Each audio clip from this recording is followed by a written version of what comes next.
Hello everyone, I'm Denise Boggs, and I want to welcome you as we journey together through healing the heart. Welcome back. We're going to go a little deeper this time.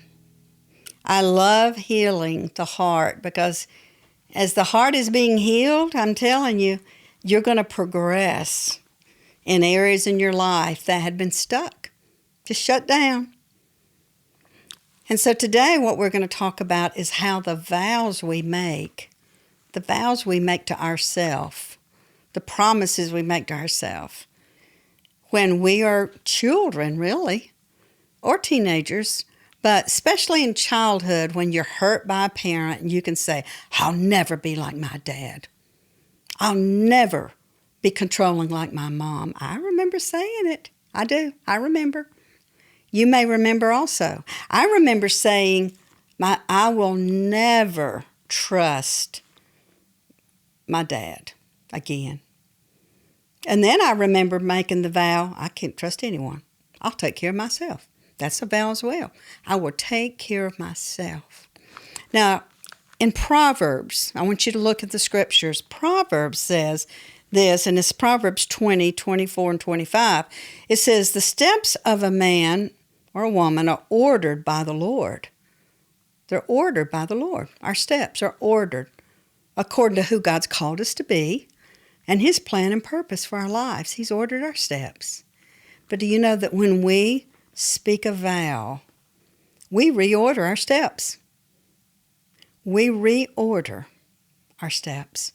We go in a different way. And it says it's a trap or a snare to a man, a snare of the enemy, to rashly speak a vow.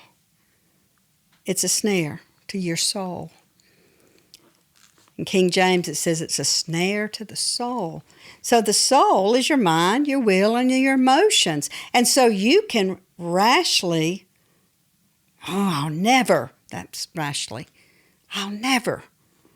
Those are vows. And it becomes a snare to your soul because now you're locked up. You're locked up, your soul, your mind. The way you think, the way you feel, even your actions are locked up according to the vow you made. I'll never is a vow. Now think about it. Everybody think. What vows did you make? What vows did you make and redirect and reorder? The steps. God had the steps of a good man are ordered by the Lord. He leads us in a path of righteousness. He leads us. He has our steps ordered.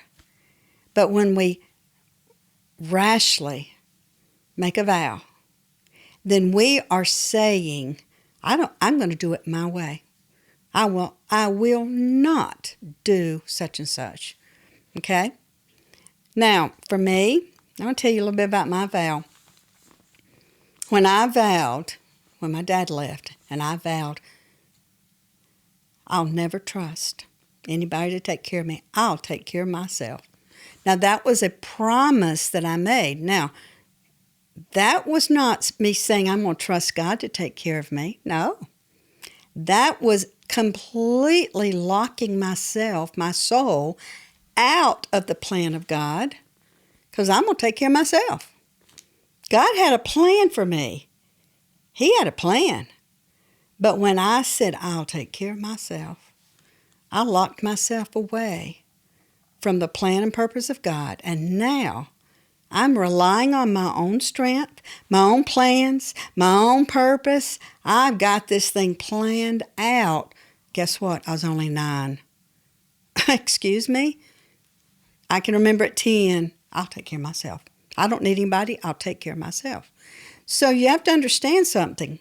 We can make vows that we don't even know the power of a vow that we have just activated a powerful force that we have no idea because the very thing we vow many times is the very thing that has us locked up.